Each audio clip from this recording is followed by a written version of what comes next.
excited all week since our last Zoom chat to finally catch up. You should have seen me while we were off camera, just trying to get things sorted between us. But when I saw the faces of both Piers Hammond and Steve Hamilton, I got all excited. It was like we were reliving memories from when we met these guys. So I'll just finish off this this poll. This was just a bit of fun, really, just to see what everyone thought.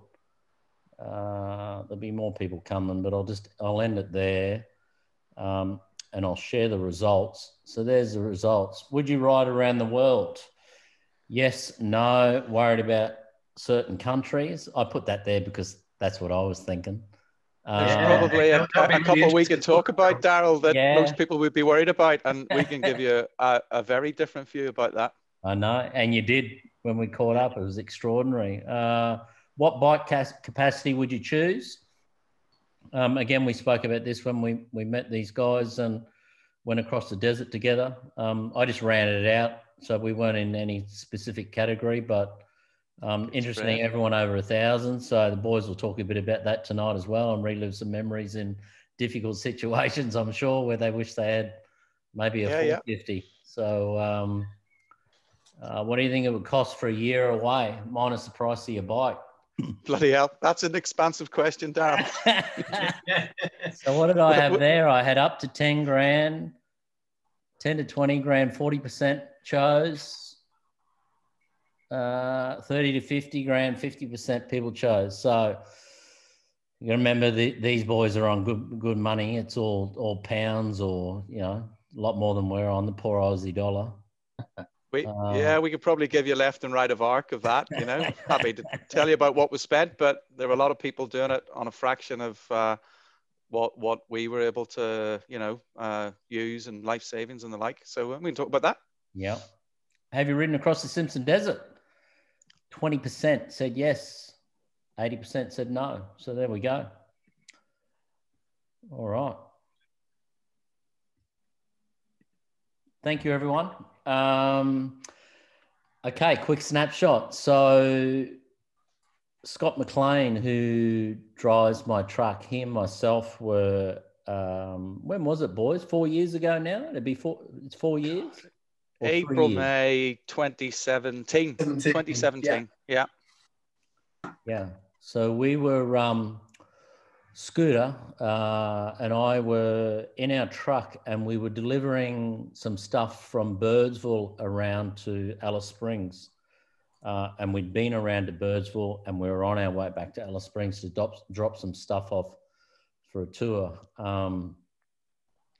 And I said to Scooter that particular morning when we left Birdsville, I said, let's push through and get to William Creek. And it's a solid day's drive from Birdsville in a truck with a trailer and around the Birdsville track. And we roll into Williams Creek. I think it was at dark, or just, around dinner time. And I remember us pulling up, quickly setting up our beds in the camping ground, and going into the pub, which I love. It's just great outback Australian pub. And we wandered in, I think, from memory, Steve and Piers were the only two guys sitting at the bar, and I kind of noticed there were two bike guys, and then Scooter and I, off we went to grab our rum and cokes or whatever we were drinking at the time, and sat down, and then eventually we got talking to both Steve and Piers, and my mouth fell on the ground once someone started talking about stories about riding from London and around the world, and at that time they were in Australia. So a short note to the story was they'd been in the Simpson, got a day or so in, and were on their way back, just, as you can fully understand, carrying your whole life around the world and then trying to cross the Simpson Desert with your whole life at times can be a bit of a struggle. So we were about to start a tour in a few days' time. So I said, come with us, grab some stuff in Alice, and you can go across Simpson Desert with us and then continue your journey, which I thought was a great thing an Australian should do. So basically, this is how we met. And I think, you know, just talking a little bit more about it, I think that's one of the great rewards in life when I think you do a good thing. I remember your inimitable words, Daryl, if I may. What were they? We'd sank a few beers, and Piers and I were dejected. We'd failed crossing the desert the first time, and I know we'll talk about it in a second. And a lot of those feelings were mine, physically and mentally. We had a real tough couple of days in the desert, and we came out and extricated ourselves. But we were dejected when we ran into you, absolutely dejected about that failure to be able to complete it. And you listened to our story. And at the end of that night, a few Bundy rums and cokes into it, you said, listen, fellas, it would be un-Australian not to offer you another chance to do it. And you provided the means with which we were able to have another go and make it successful. And that's why we're all friends today. Yeah. And we'll be forever grateful. Yeah. And I that's, you know, and I think about it a lot, you know, things that we have done on the road since, whether you help someone fix a flat tire or whatever you do in life, you know, not necessarily even just this. And, you know, it's rewarding because like you said, you know, we're friends forever. I gained so much out of it. The stories you both had to tell about your journey. You know, some of those I put in the poll there about countries because some of those were a shock to me just purely by what we see in the media versus what it's like in reality. Yeah, so it's been extraordinary and I miss it. I wish we could do it all again, but tonight will help me relive a bit of that and keep me going until this bloody COVID's out of the way and you can both come back. So we'll be back in Australia one day, Daryl, together, and we will join you on another tour somewhere crazy. Maybe that Canning Stock Route's got our name on it, I think, one day. Yeah, it's beautiful. Yeah, Canning Stock Route, without a doubt. So and we owe you that, Daryl. We owe you that, and we'd love to repay the debt and something. And we're repaying the debt today, you know, by doing this. But this is an easy thing that you coerced us into, sit and talk about this today on your channel. So I'm glad you can share the story with, you know, the people that have tuned in. So I'll pop up a bit through the chat and prompt with questions and bits and pieces. But I think, you know, it's only fair that both you and Piers, I think, you know, maybe start from the beginning. And, you know, I've opened up the chat down the bottom that you guys will be able to see pop up. You don't have to answer it directly, answer it when you feel it's fitting, but people can type in messages and ask questions as we go. So, yeah, I think I'll leave it to you boys. And I think initially probably start out saying what you both did before you decided to jump on these motorcycles and ride across that bridge in London in the UK and head off around the world. Okay. Piers, you want to have a go? Oh, why not? Yeah, why not? So, yeah, I mean, picking a start point for this trip's pretty... it's pretty difficult, actually, because it's sort of gestation happy and at some time way in the past for both Steve and I. We were both serving in the Royal Air Force. So myself as a pilot, Steve as a navigator. We had met many years prior to that on basic training. So I think, what was it, 1998, Steve? Yeah, late 90s, yeah. That was it, 98, 99, something like that. And, you know, there'd always been that sort of love of motorbikes. And, you know, I think we'd both sort of been mainly road bikers. But Steve, you made that sort of, that leap across to sort of the adventure bike world, didn't you, with the 950 and then 990 KTM Adventure. And then, you know, I just became aware sort of over the years that sort of Steve was starting to talk about this trip. And, you know, there wasn't much detail at that stage, but there was just the trip.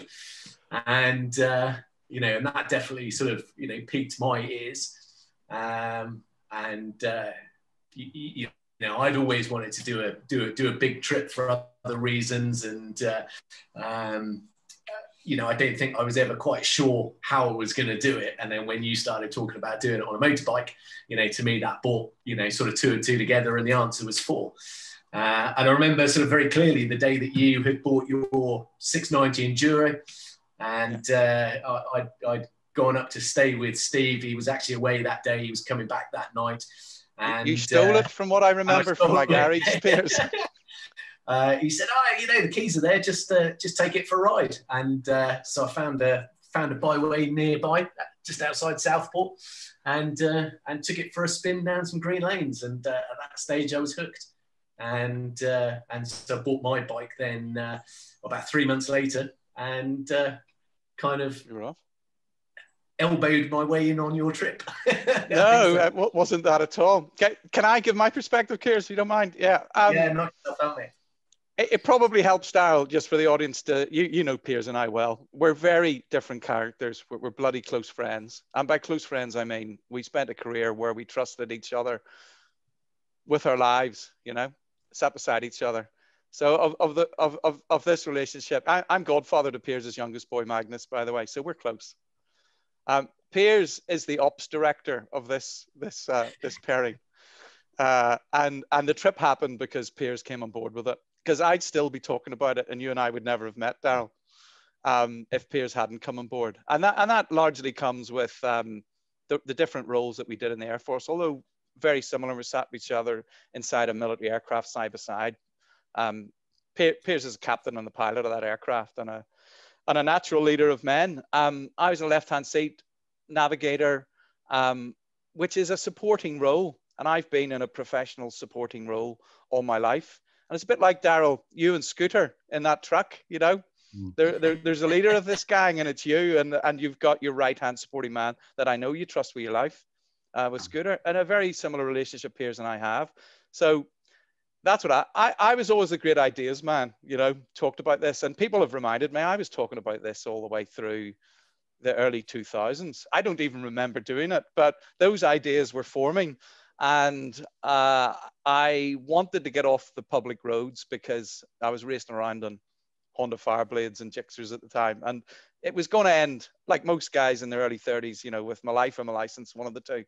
And luckily I found off-road riding. You know, I did a bit of motocross when I was a kid, but I got an enduro bike. Actually, the first one was a little 2-stroke enduro bike, 200cc, and I fell in love with it. And my mates were all getting into it back home. So I traded the big leader sports bike for an adventure bike, and I had a series of those for over about 7 or 8 years. And like most guys that come off the sort of leader sports bikes, they get a big adventure bike. So I went big and went early, like most people do. And the more I got into it, I had friends that were doing enduro at the time. I took tentative steps off-road in the gravel on this big 200 kg beast and went, you know what, my skills are lacking. And this is a monster off-road. And it just really wasn't happening, you know. It was too big, too heavy, too hard. And then eventually made the transition to a big single. Piers and I were both spent a lot of time in Iraq and Afghanistan. And in 2010, I had a particularly challenging tour. And then when I came back from that one, 6 months away, I took myself off to Australia. I had to see a few ex-pom mates of mine, and I hired a DR650 from Ride Around Oz. And that was the moment for me, you know, single cylinder, all your bags on the back, Fraser Island, place like that. And I was completely and utterly so I needed a single cylinder bike, got one. Piers picked one up a couple of years later, and then came on board. And from that moment on to the start point that we picked a couple of years out, we left on that day, 2 years later. And I would say, you know, large percentage of that is because Piers made it happen. And that's it. The idea, though, just one more thing. The idea, you know, we had a very close friend, dear friend of mine, Buggy Webster, and his wife Jill. They retired from the Air Force about 10 years before this, and went around the world with backpacks. And this is in the days before social media, Zoom and iPhones and all those things. And they wrote a blog on it, but it was very difficult to follow because about once a month they'd write a blog and you'd get an email, and then you'd have to read the email. There was no interaction like this. And it was rather lost in most people, but that was a spark that stayed with me and got us to the start line. So that's the background. Well, you, I know I've asked you these questions, but this is for everyone. But you know, leaving your job and then deciding, okay, this was the date. And I guess potentially friends, partners, you know, whatever situation you were in your life at that time. It's I was single at the time, Daryl. Yeah, yours is slightly more complicated. Yeah, you know, I mean, you know, for me, life presented me with an opportunity. In that I was in the process of getting divorced, kids are at boarding school, and you know, so although I had 2 young kids, you know, being away from them during the term time was not unusual. So, you know, for me, although it wasn't as clear cut as the situation that Steve was in, life presented me with an opportunity, and I figured if I didn't take it then, I probably would never take it. You know, and you know, bless her, my ex-wife was actually massively supportive in facilitating that with the boys as well. And you know, I think one of the really important things for me also was, you know, although I was away for 19 months in total, in the end, you know, every school holiday I would fly my boys out to wherever I was, or fly home, and you know, put the bike down and do adventures with them. So you know, the boys ended up coming out to Oz. They came out to Thailand, Laos. You know, so they got some you know, some great stories out of it as well. But you know, yeah, definitely, it was difficult to make that decision to go. But you know, I just resolved myself with the fact that life had presented that opportunity, and if I didn't take it then, you know, I just never would. I mean, reference sort of leaving the job. Piers, yeah, just to elaborate on that. We'd both had long careers. We'd lost a lot of close friends, Daryl, through training accidents, flying accidents, and on operations. But actually, more than that, we'd lost guys that we'd knew well and were close to through other ways, cancers mostly. And yeah, Piers and I used to wax lyrical about it. You know, it's one life, you got to live it. It's not a dress rehearsal. And we were adamant about doing this. It wasn't easy, you know, making the decisions that we made to do it. We both had very successful careers at the time to step away from it, but we had a feeling that there was more to life than this. We'd been to all the trouble spots of the world. We never had the opportunity to see the nice bits, you know, or see the other side of it. But we had a sense there was more to life out there than what we'd given to the Royal Air Force. And we gave it our all. And we're both very proud of that time in our lives that we gave to it. For me, you know, I'm divorced as well, long time before Piers, you know, and happily, if that's possible, you know. And I had a daughter about to go to university, and she won a scholarship for university. So I had a lot of savings lined up to pay her through university that were now freed up because she had won, by her own admission, a paid scholarship. So that made it financially a little bit less challenging, although it was still challenging. And Piers actually put me on the spot because a year to go to that start point, Piers committed and went all in and did it and told the Air Force he was leaving because he had to at 12 months to go, which put me in an invidious position because after having talked about this for 10 years or more, he'd committed to it and there was no going back. So I wasn't in the greatest physical shape at the time. I had a couple of operations on my back that time, 2 sets of rehab, second one successful. I finally got myself in a good physical state, and at 6 months to go, I committed to it. And we were all in.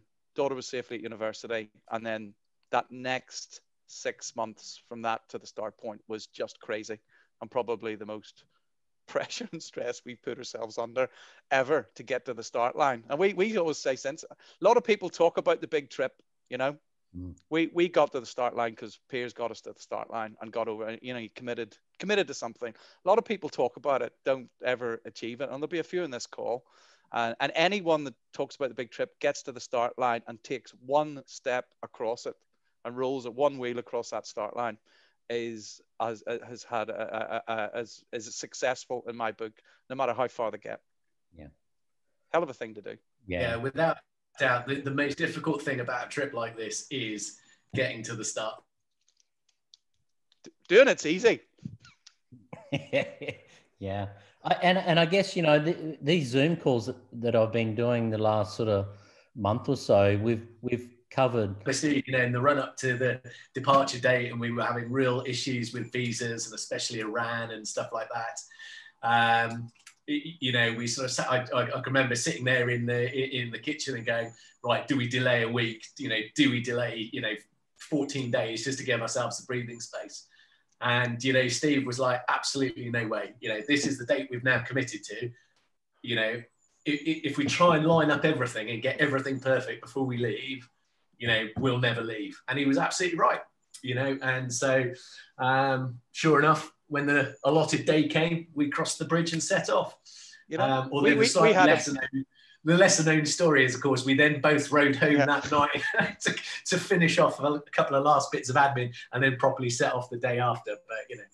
But yeah, without doubt, that's the biggest thing. The minute you start, then all you got to do is wake up every morning, decide roughly what direction you're going to ride, find something to eat, find some fuel, and ride for the day. And just repeat that 561 times, and you get around the world. Yeah, it's that's just the mindset you got to, I think, approach it with. Before we launch into sort of countries and spooky spots and all that sort of stuff and the unknown, we've spoken a bit about it on Zoom calls over the last few months, as I was about to say, just purely trying to help adventure riders trim weight. You know, we see so much load on bikes and unnecessary. And I think a question for both of you guys, it's helpful for all of us that set out on solo travel or travel with a mate, and very different to what we do in our tours. But did you shed much from the start, or did you change your equipment much from lightweight equipment to heavy equipment? And I guess all that advice is great advice for the adventure riders that are listening. Daryl, we say, look, we've always said there's no right or wrong way of doing this, you know, and you know, Piers and I aren't gonna shove our own, you know, ideals down people's throats and tell you how to do it. There's every bike on the planet's got two wheels on it. It's an adventure bike. Honestly, there's a young lad, Nathan Millward, came from Australia to the UK. You know, Sydney to London on a postie bike, 110cc, $500 in his pocket. And he did pretty much the route Piers and I did on his own. And had a hell of an adventure, wrote a book about it, you know, and we were very well prepared. I think, you know, you've got to decide, you've got to enjoy the ride that you're on. This is going to be your home for 18 months or however long you take doing it. So you've got to enjoy the ride. You've got to match it to your own capability level. You know, what sort of a rider are you? What sort of riding do you want to do? Is it more off-road, more on-road? How much comfort do you want to take? You know, what's your budget?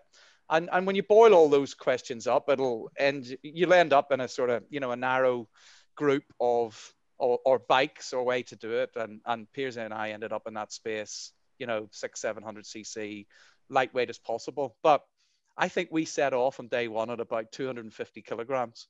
Totally over. Honestly, is that about right, Piers? I think we were, weren't we? Yeah, with full fuel. Yeah, I reckon you're about right. Yeah. Yeah, and we shed a lot as we got on. The further we got on, the lighter and more efficient we got. And once we'd been sort of camping for a while and stuff, you know, you knew what you really needed as opposed to the luxuries.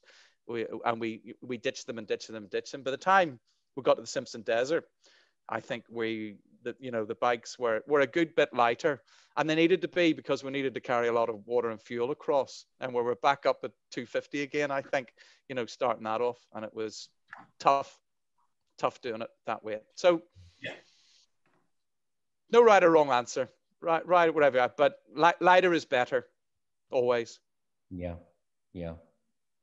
And you know, I think one of the extraordinary parts of hearing your stories around the bush TV at night in the desert was, you know, you know, obviously you've spoken about being in the Air Force, and were you nervous about going back to places where you've served your country and then realising that you had to hand your passport over and show a visa and continue? Were you worried about that stuff?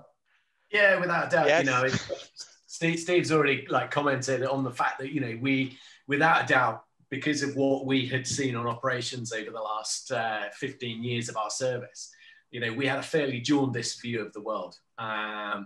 But because we had sort of got involved in this adventure biking community, call it what you will, you know, we had met people who had ridden through Iran, like Lewis Price, you know, just guys and girls who'd just gone and done these amazing trips in places where, you know, 5 years ago, Steve and I would have been, well, in fact, there was one particular, in fact, just about here, I think, in the Pamir Highway, you know, we were riding down the river that separates Tajikistan and Afghanistan, and Steve pulls out a few photos of him taking photos from the other side of the water, you know, and so that was just the reality of it. But yeah, you know, so we kind of knew, you know, we kind of had a good idea that as I said, that, you know, we had this really jaundiced opinion of the world, and we had a pretty good idea that actually the world really isn't like that. And, you know, 99.9% of the world is just trying to get on with their lives and are just really nice, friendly people. And, you know, the trip reinforced that in spades. But yeah, absolutely. I mean, especially going to Iran was probably the biggest, you know, in terms of the OMG factor, you know, for us as, you know, former serving, you know, military personnel. You know, and probably with more inherent risk as former military serving personnel going into Iran. And in fact, you know, I know you guys and Oz quite recently had a couple of your nationals who were arrested in Iran. So, you know, the dangers are, you know, absolutely still there. But I didn't want to do Iran, Daryl. Piers talked me into it to begin with. And then it went 180. So we started throwing, you know, darts at a wall of the countries we wanted to visit. And eventually, you know, a route fell out of that. And Piers from the start wanted to do Iran. As serving military officers, we weren't permitted to visit Iran as tourists.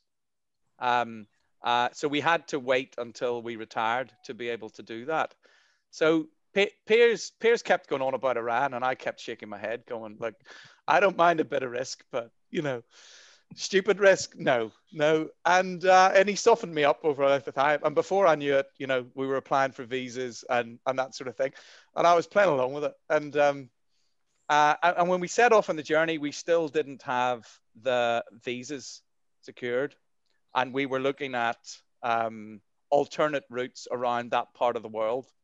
Through other countries like Azerbaijan and across Caspian Sea and things like that to avoid it. And then it started to get interesting. And Piers, you probably a better perspective on that. Yeah. Yeah, so you know, for the benefit of those who may not be aware, as either a British, American, or Canadian passport holder, traveling Iran is just a no-no. You know, and it certainly was when we set off, unless you're accompanied by a government-approved guide for the whole of your time in Iran. Through some research on the internet, I'd managed to come across this guy who ran a tour company who was prepared for a not insignificant amount of cash to basically write us a fictitious tour, get us the visa, get us into the country, and then just leave us be. You know, again, I can remember that moment, Steve, when you and I were going, right, you know, what do you reckon? Do we commit to this guy? And I think it was 400 euros each we had to pay him, didn't we?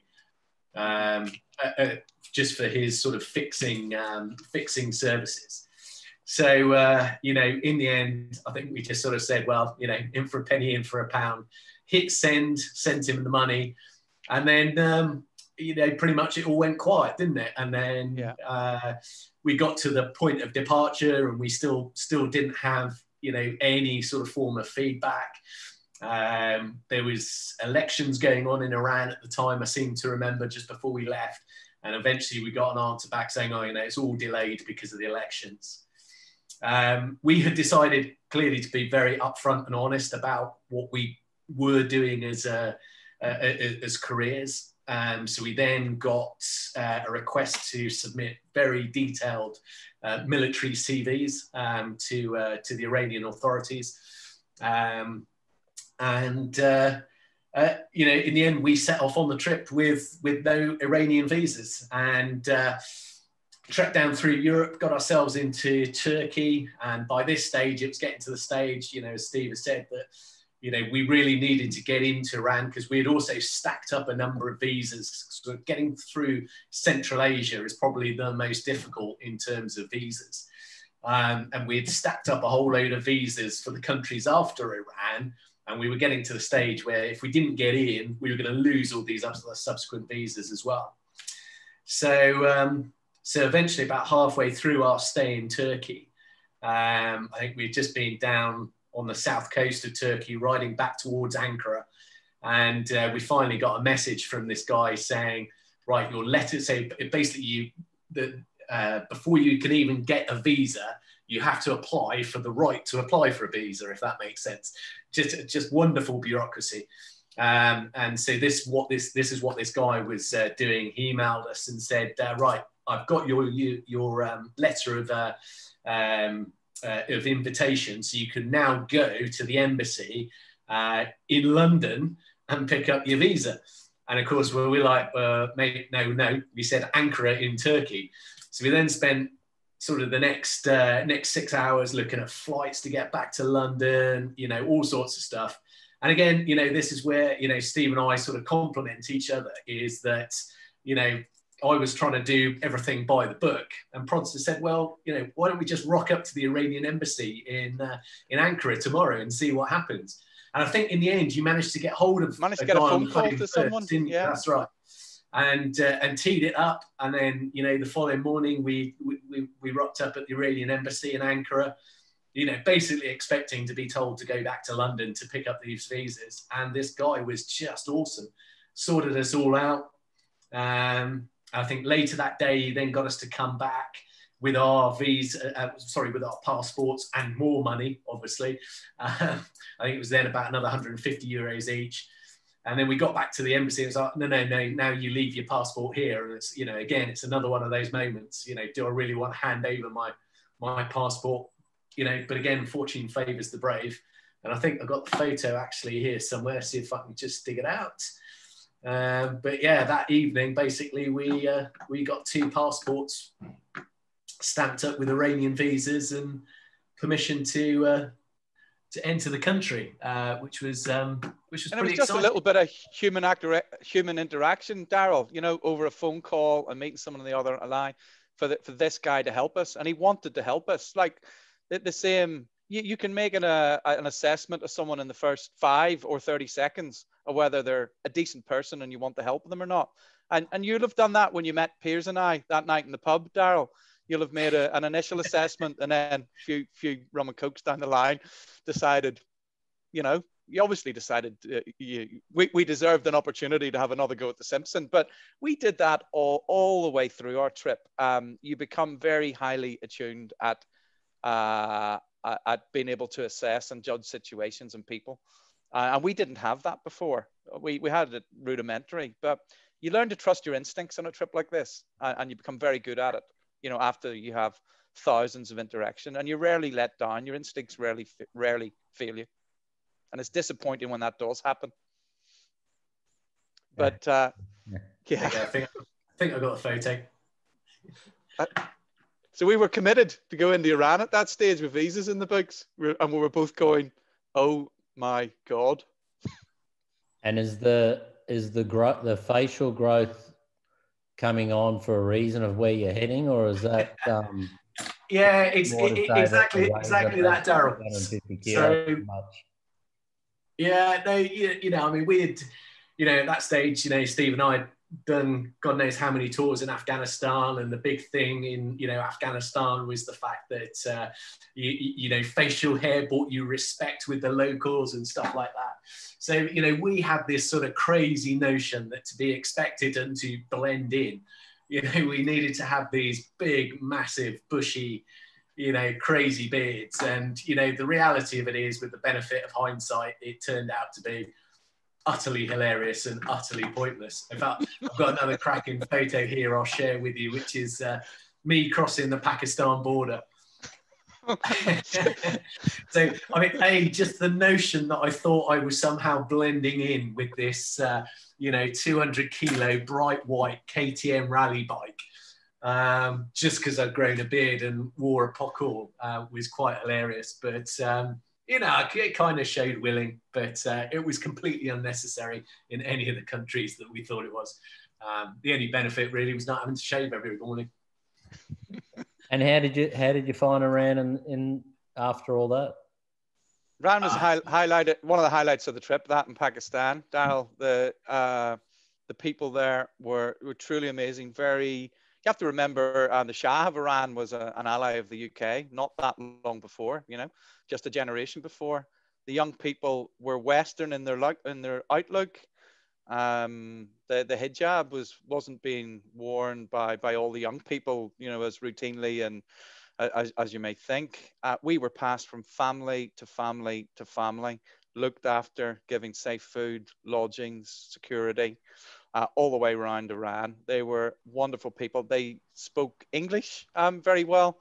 They watched, you know, they had pretty much, you know, either restricted and controlled internet access, but what they did have was access to American movies. So they're into pop culture and American movies and big cars, things like that. They all wanted to speak English.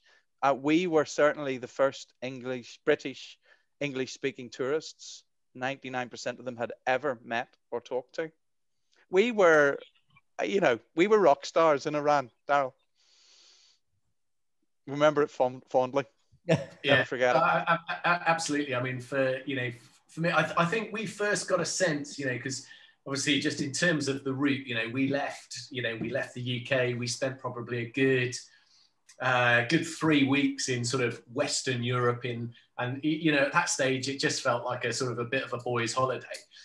You know, and then I remember when we went into Greece, you know, that first chance meeting at the roadside. And that's when we started to get a sense of what life on the road in these more Eastern and Asian countries was going to be like, you know. And then Turkey was then the next step up from that. And, you know, in a not dissimilar way to the way we met you, Daryl, we bumped into a KTM rider, a guy called Serkan Özdemir, who had completed the Dakar a couple of years previously, ended up riding through Turkey with him, you know, and you know, we were just getting that sense of it. And then, you know, Iran was still a massive difference. You know, at the end of the day, people go on holiday to Greece, people go on holiday to Turkey, but people don't really go on holiday to Iran. And so, you know, for us, there was a great deal of anticipation and, you know, sort of concern crossing the border. And, you know, there was whole, you know, having sort of got the visas, you know, we then had another issue at the border where this fixer who had initially got us into the country, because we had basically snubbed him slightly because we weren't going via his house to stay with him for one night, then tried to stop us getting across the border. And, you know, again, bless him, Steve just turned around and said, well, what's the worst that can happen? Let's just rock up to the border and see what happens. Which, you know, when you look back at it now and go, right, so we'd left the military 10 days previously to this. So we were 10 days into our civilian sort of lives. And, you know, we have been told categorically we are going to be arrested if we cross the Iranian border. And, you know, probably just went, well, let's just turn up and see what happens. And we were both had already changed so much as people that I was like, yeah, right, let's give it a shot, you know. And, Steve, I can remember as we drove out of that Iranian border post, and with that, there was that massive flag, wasn't there, on the right hand side of the road, and we just sort of stopped, looked at each other, and just popped the visors up and went, excuse my French, fucking hell, we're in Iran. It was just one of those. So much into it. We put so much into it, Daryl. Leaving the Air Force was a big decision. Years of effort we'd put into planning and prepping for this, the training that we did, equipment put together. This was the moment, for us, that we were on a once in a lifetime adventure. That moment there, that flag. So we weren't going to duck it, having put all that effort into it, to turn back at that stage and play safe wasn't going to happen. And and that happened to us, a couple more times. Another one like that was, my bike was in real rough order. I was struggling with it entering Tajikistan. And we'd gone to Tajikistan specifically to do the Pamir Highway, and that had been on the top 10 list, from the origin of the graph. And, a less risk-averse person would have taken Route 1 direct on the bitumen, and not do that 1,500k through off-road 16,000 foot passes with a bike that was limping and bleeding oil, and a countershaft that was failing, and a bearing that was gone. But you know what? I didn't come that far to not do it. So in we went, and we limped round, and fortune favors the brave, and fortune seemed to favor the brave, for Piers and I on more than one occasion on this trip, It's amazing, even from, I think you guys spoke about, those few nights in the desert, but even other stuff I've seen, like for me, even just seeing that dirt road there crossing into a border, I think, holy Toledo, like, where's that going? But I bet you there's a guy over there somewhere in a back street in a building that's either got a bearing or some way of fixing your bike. That would be the extraordinary thing about it, wouldn't it? Yeah, I ended up limping around Tajikistan. We got into the next country, was Kyrgyzstan. Kyrgyzstan is former Soviet state, and I mean it's going back to the 50s, 60s. The workshops there are all classic old lathes and things, and I needed a bearing, a sprocket. I needed a washer. I needed to fashion something. I ended up almost welding a front sprocket onto a countershaft that was destroyed. Did it all in a ex-Russian workshop. Not a word spoken in English. Just guys pointing at things, going, needing help, and having an understanding of how we were going to solve it. And all done and paid for through the international currency of beers. Yeah. All the way round, buys you all sorts of access. But again, just being a good human being and shaking a hand and looking someone in the eye and asking for help, and not being too on the front foot or too demanding, in places where you need a lot of help, and if you don't get it, you're in a difficult place, So we learned to be better human beings all the way through this trip as a result. Mm. Yeah. You find fuel a trouble, not supply, but quality? Yeah, a little bit. Yeah.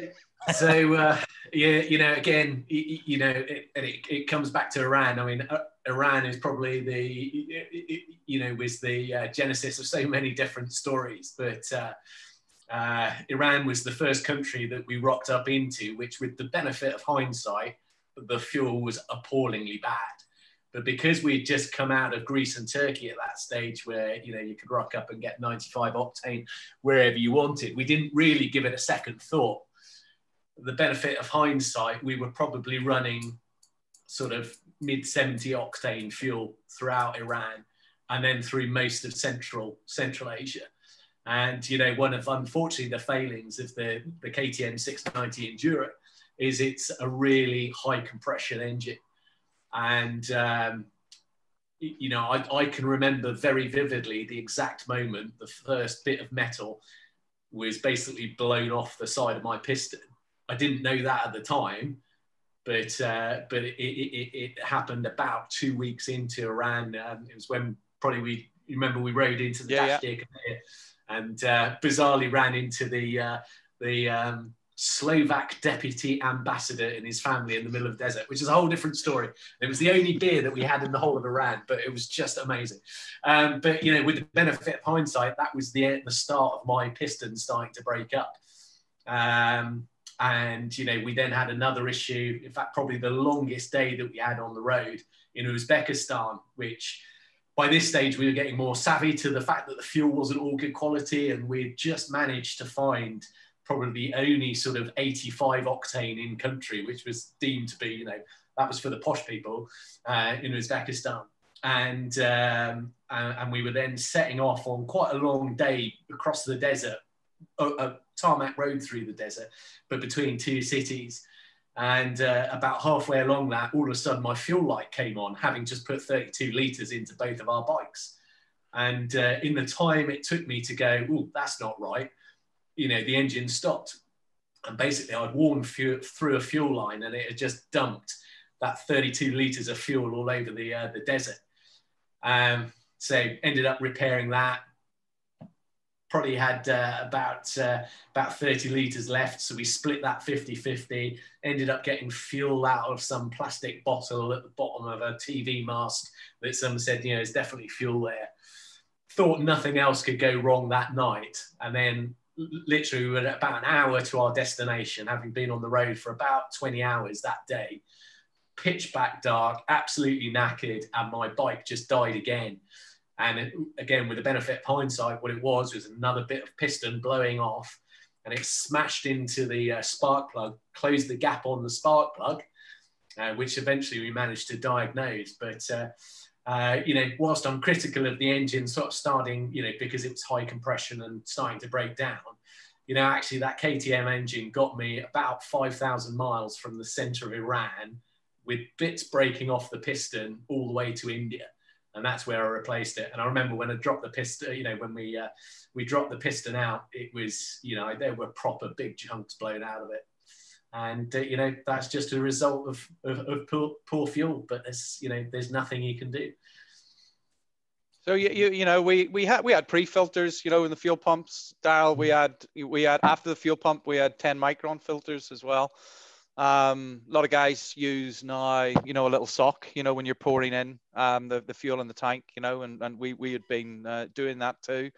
You know, if you're going to use a modern electronic fuel injected engine, you know, that's about all of the precautions you can take. You know, if you want to go old school, carbs and all that, you know, that's a different question entirely. And I think most of the people on this call were probably talking about taking modern-ish bikes with fuel injection, you know, around the planet. Yeah, there were times we wish we'd been on carb bikes, you know, old school, DR style or XR style, but that's not what we decided to do. And we were committed to our own path, you know, course of action. And yeah.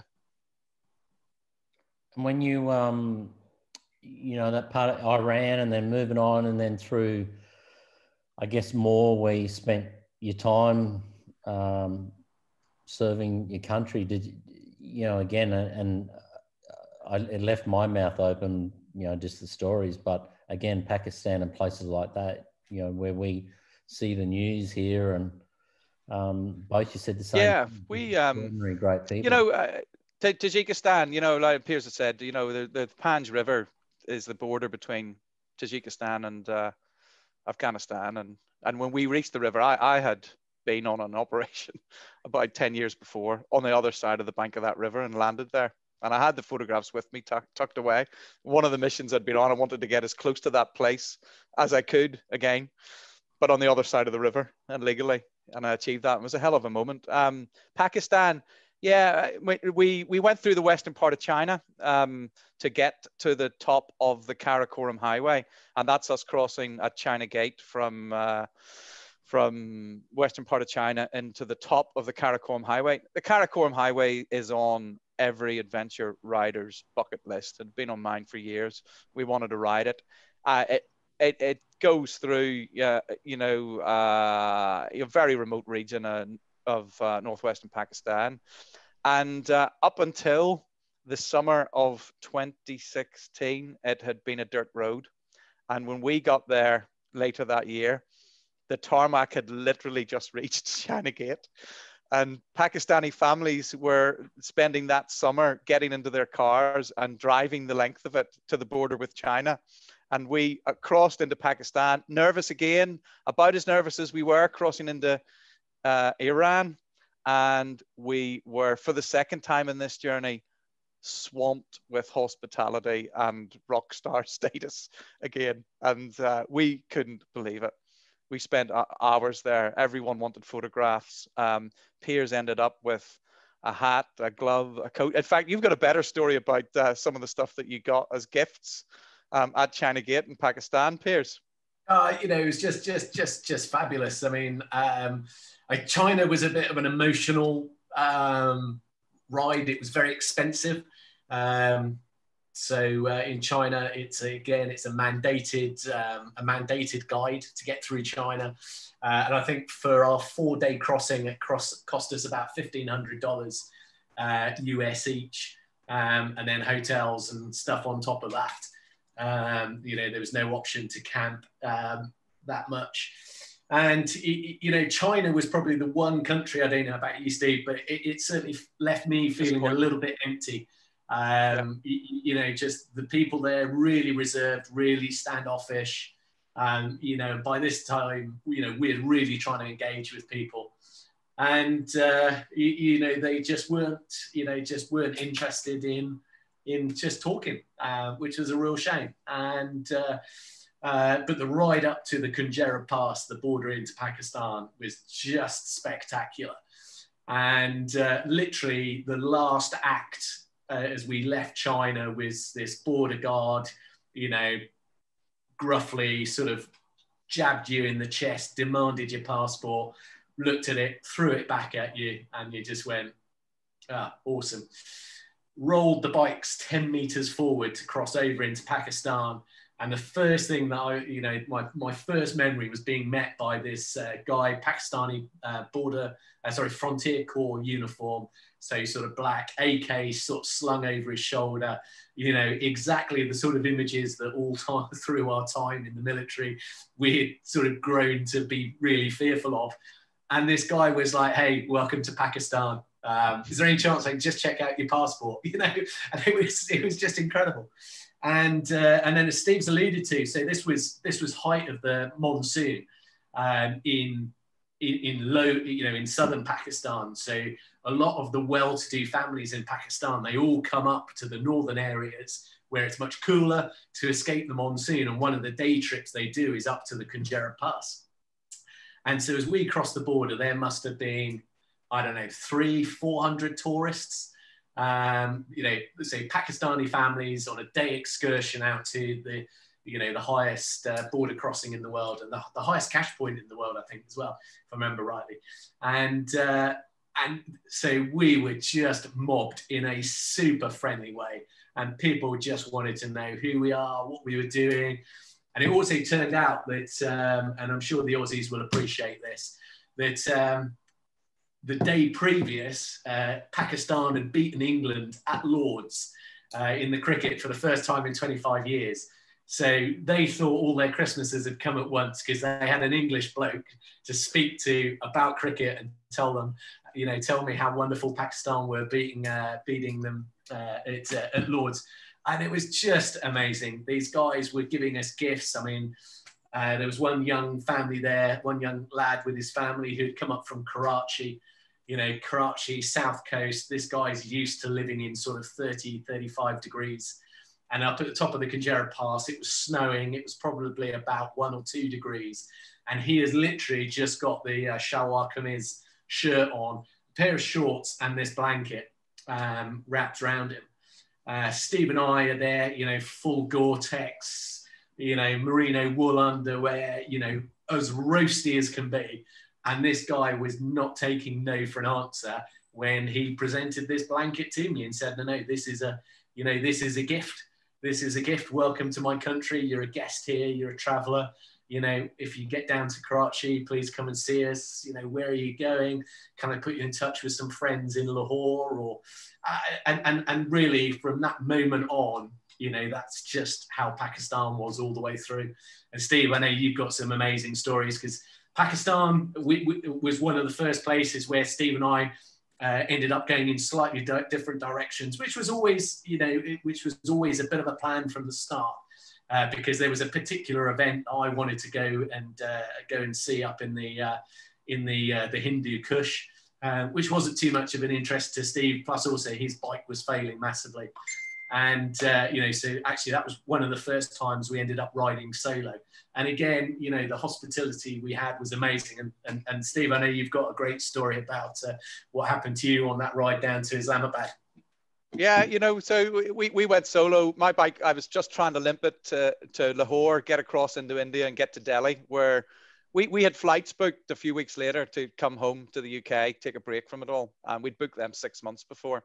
And, you know, they were cheap, and definitely wanted to make that. And I wanted to get my engine out of the bike and take a good look at it and repair it. So I a couple of stories, you know, I got caught between two landslides for a couple of days, high up in the Himalayas again. So landslide behind us, one in front of us, ended up in a couple of hundred cars, and they were all, you know, behind each other, cars, trucks, bikes, and you just stopped where you happened to be when the landslides cut us off at either end. So when you were there for a couple of days, that's Piers saying goodbye to me as I was limping my bike home.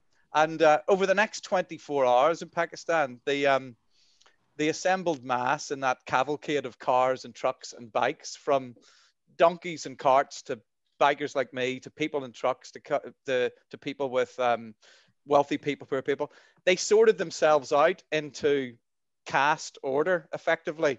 So the wealthy entitled people at the front of the queue and the poorer people at the back of the queue over the next 24 hours. And they just understand that that was the way it was in society in Pakistan at the time. None of them questioned it. They just got on and did it. And having, you know, tried to be incognito with the beard and feeling miserably, I was the international tourist at the time, and I was invited to the front of the queue, where a very important Pakistani family there showered me with gifts, and again, more rock star status. And I ended up being presented with a gold bracelet by the wife of this eminent Pakistani individual, this family that were traveling with their own security detail, for a bracelet to give to my a daughter when I got back to the UK. And it was all, and the interpretation was done by their teenage daughter, who spoke perfect English with a London accent, because she was at a top finishing school in London and back visiting her family at the time.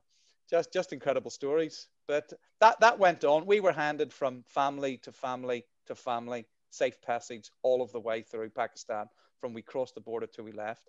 I mean, I ended up with patches on patches and punctures on punctures, you know, going through that region. I had ran out of tubes, and ended up, you know, wherever you ended up in a town or a village, you know, on your own, very quickly, you know, the most prominent man in the village would be summoned, and he would appear, and you would be taken off to the most amazing destinations for dinner and support and help, you know. And if you'd just been parachuted into there and hadn't learnt from the experience that Piers and I had over the 6 months, you know, you may think you were being transported off to your death somewhere, but we weren't in that space. We were savvy, you know. We knew what was going on. We were integrating into the society. We've been passed from family to family and given safe passage. And at no time I was in Pakistan did we feel anything other than completely safe and secure. I put a photograph up on, found some internet somewhere in a remote place and pinged a photograph, and I was stood with, you know, 3 or 4 Pakistani men helping me out with punctures in a roadside, you know, shack. And I had a safe word, if I'd ever been held sort of hostage, that I gave to a few friends that I trust with my life, ex-military guys. And I put that up on the internet and got a response back going, safe word. You know, they were just checking I wasn't being held against my will. And that's how integrated into society that we had become. We felt that we'd become one of them. We looked that way, smelled, felt, and we were being passed from family to family, but we were totally safe and secure. And that's a surprise to, it's not a surprise to any travelers you tell that story to, but people that haven't had that experience, you know, Pakistan will find that hard to believe, I know, and call bullshit over it. But you know, the truth is there within, and that was the experience that we had. They're wonderful people. The level of education was much higher than I expected in Pakistan. Good English was spoken by a large number of people throughout. So we were able to integrate with them. We were able to converse with them. We were able to, you know, just have an amazing experience all the way through, right to the border. We, you know, we hear stories, and I don't know if it was in your travels, I think we spoke about it, but a couple of cyclists, I think, disappeared or they were murdered at some time, or, yeah, and I don't even know what country that was in, but. Yeah, that was in Tajikistan, Daryl, on the Pamir Highway. And that was about a year and a half, maybe 2 years ago. And do you think that's just timing, or, you know, what, just bad luck? Wrong place. You can end up in the wrong place at the wrong time, Daryl, anywhere in the world. I think that's part of it there. There were Americans in that group as well. I think that had been quite overt about that. They were in the wrong place at the wrong time, but clearly they had been targeted. And that could have happened to Piers and I at any time. But, you know, we had each other's backs. We're savvy. You can feel the tension, you know, Daryl, when you're in different places. It doesn't need to have a banner on it to say this place is not safe. You feel it and you touch it and you smell it. You know, the children aren't out on the streets playing with, you know, a ball and a stick. You know, people are behind closed doors. You know, you're probably not meant to be there. But you can also, very importantly, and we learned to do it, you know, you can soften your approach and how you present each other. If you arrive on a 700cc motorcycle that looks like something from outer space to these people, with a helmet on, dark sunglasses, gloves on, and a black riding suit, you're pretty threatening, or can arrive pretty. You arrive in a cloud of brake dust, and, you know, like you're on the Dakar Rally. You know, you can run quickly into trouble and arrive there very fast. But if you take the time to arrive at these places, these villages and remote places, stop, come to a standstill, you know, before you enter them.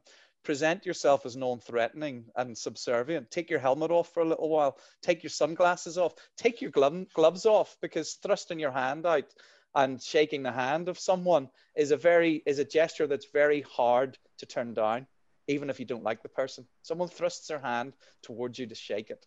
If you know, it's very difficult to refuse that. And very quickly, we'd often find, you know, kids would come out of the ditches, and, you know, kids are curious. They'd come out, you know, the elders would send kids out to go and check whether we were threatening or not. And they'd heard you from miles before, and you know, the jungle drums were already beating that there were strangers in the area. And if once you diffuse that situation, Daryl, the world was your oyster. You're very quickly meeting the village elders and being taken to dinner and all the great things that happen and traveling. But if you get that wrong and you ride bluntly, you know, you can end up in trouble quick. And we had to learn to be better at that as the journey progressed. Where was the goat curry better than William Creek? Which country? Oh, Pakistan. We had some of the most amazing. Amazing. Oh, man. The food. And that's another. Yeah. Go on, Steve. No, sorry. The food around the journey, the smells and the tastes stay with you forever, Daryl. You know, we had some of the most amazing meals cooked for us. India, Pakistan, places like that. You'll always remember where you had it, what it tasted like.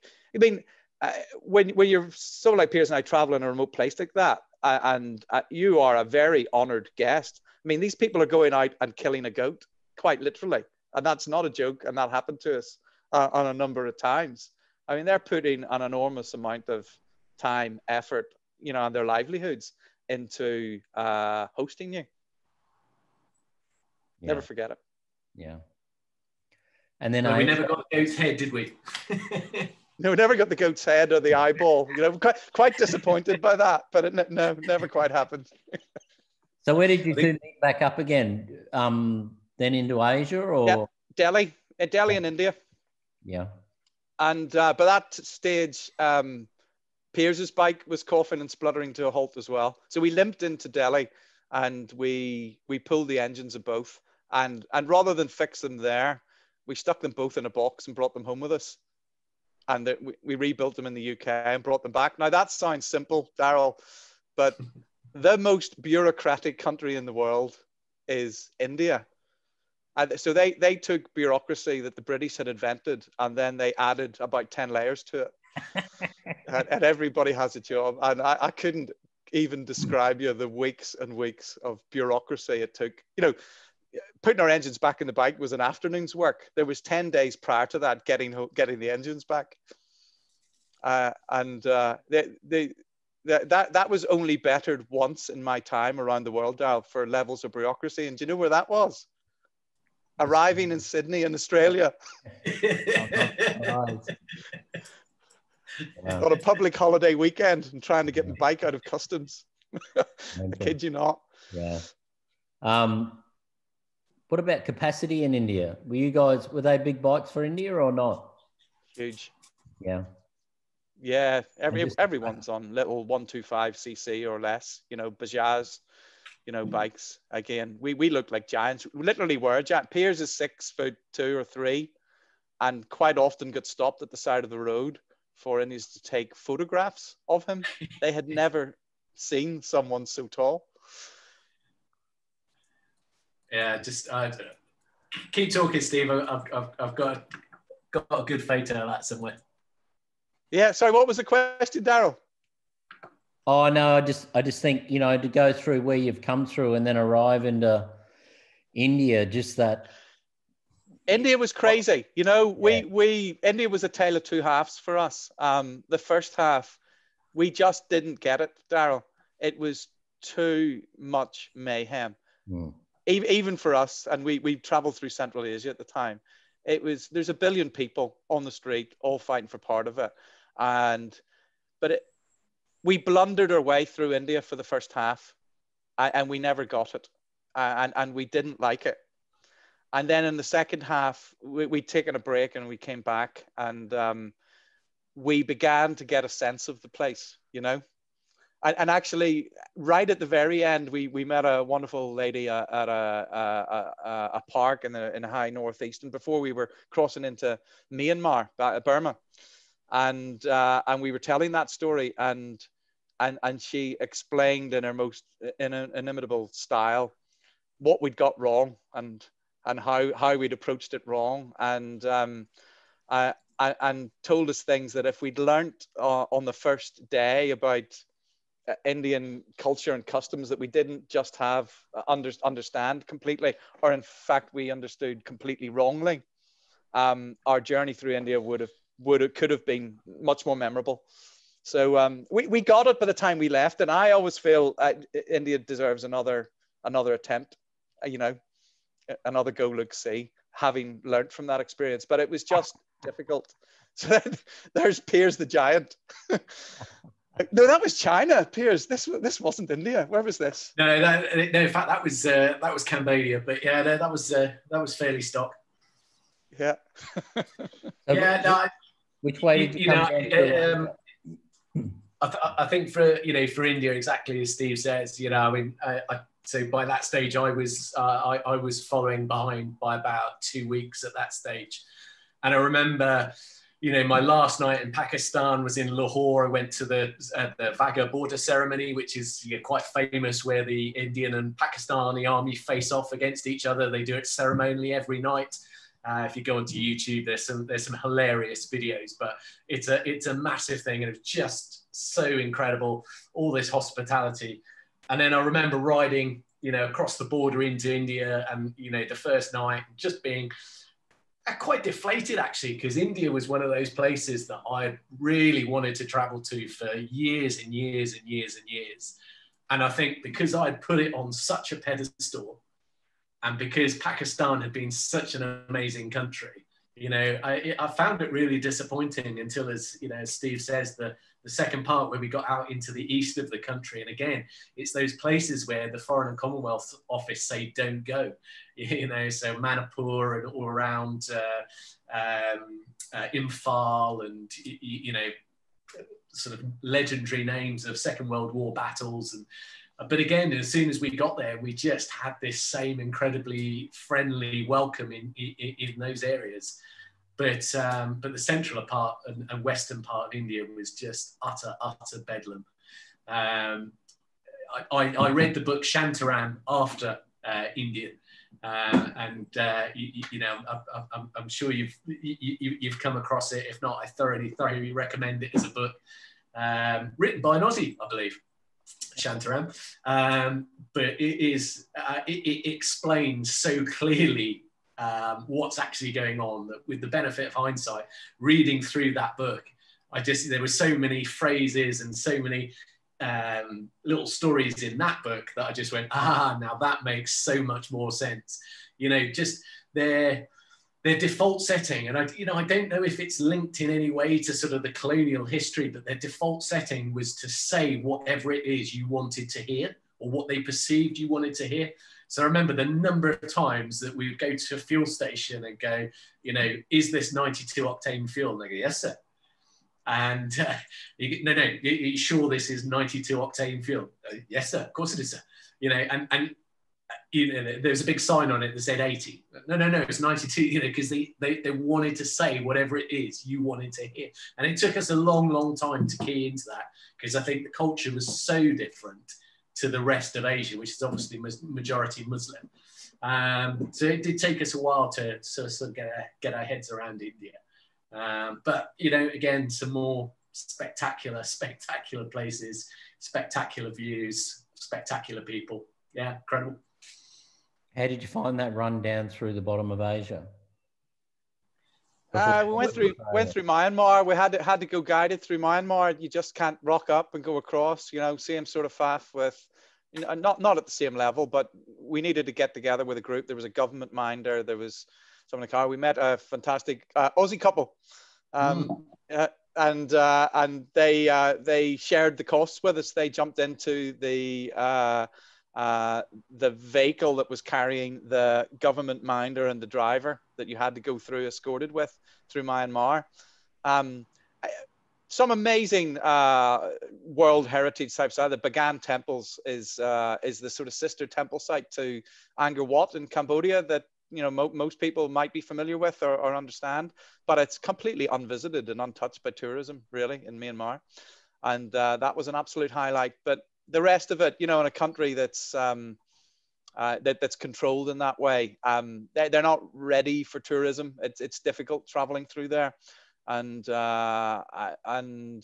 know, by that stage we were looking forward to get into Central Asia, you know, Southeast Asia proper, back into Thailand. Some amazing you know, Second World War sites there. That we visited, you know, on the border with Thailand, you know, bridge over the River Kwai type stories is all there to be seen in Burma. But we were looking forward to get on our journey and get out by the time that we did that. And what did you ship your bikes from Asia and then just fly to Oz, and then how long did you have to wait? That's where the trip started to diverge, Daryl. So coming out of Burma,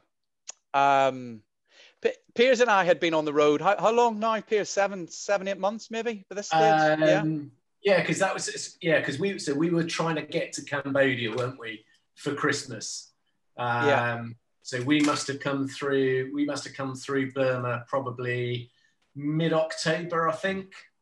So and we set off on this journey, Daryl, you know, going back to the start, as a team, you know, with very different skills and qualifications and experience that we brought to the party, you know. So broadly speaking, Piers the ops director, me the ideas man, and we were safety in numbers as a team. You know, we were much stronger together as a team, and actually as a team with those broad skill sets that sit at opposite ends of the spectrum to each other but overlap in the middle. there wasn't many things that we came across that we couldn't deal with, or one of us wasn't able to find a solution through. So it was very powerful. But through the journey also, you know, my perspective, I learned to become more professional and better planned and prepped, you know. So I learned a lot from Piers. You know, Piers became softer, you know, and you won't mind me saying it, you're better human being, you know, and had more people skills than he'd had at the start. So he covered far more of the spectrum as well. And we just both, you know, there was a bit of niggle. It's a relationship at the end of the day. You know, we're good friends. We can talk about it. We had a sense that, you know, we wanted different things out of it. And we were much more confident as individuals now with a much broader skill set 7 or 8 months down the road. And the plans started to diverge from mine. There was a chap, Stuart Ball, great Australian ride, you know, Pommy, living in Australia, legend. He reached out to me, he'd been following our trip, and said, hey, you guys coming to Australia? And of course, Australia was on the route a few months later. You know, once you end up in Southeast Asia, you eventually run out of road and islands, and Australia is the big island, you know, just off to the south of that. So we were heading in that direction. And he rode a bike similar to mine, and there was a big rally that was coming up in a couple of months' time in Australia, and he said, you interested in that? And I went, oh yes, absolutely. I want some of that action, and I got totally focused on that as my next aiming point. And Piers, you know, for very good reasons, was in a different space completely. So the routes started to diverge at that. I took the decision to press through Southeast Asia a bit quicker than Piers wanted to go, and see a few more places, and fly my bike from Kuala Lumpur into Sydney. And that's what I ended up doing. From your perspective, Piers, coming out of Myanmar, you know, the plans changed. Yeah. And I think, you know, it's really interesting hearing you talk about Burma, and sort of, you know, you were sort of wanting to get to Thailand, whereas for me, I think at that stage, you know, I was the other way around. I just loved Burma, and you know, I almost, I can remember that first day in Thailand, after we got out the border after the little incident. A little incident. You know, we rocked up, you know, and all of a sudden it was like being in the United States, but in Southeast Asia. You know, so there was a 7-Eleven, there was this massive petrol station, and it just all felt terribly Western. You know, and I think for me, I was kind of where my mindset was, and I'm acutely aware, obviously, we've got a large number of Aussies on the call. You know, I was looking at, well, you know, in not too many months, we're going to be back in Australia, and that means stepping back into the first world.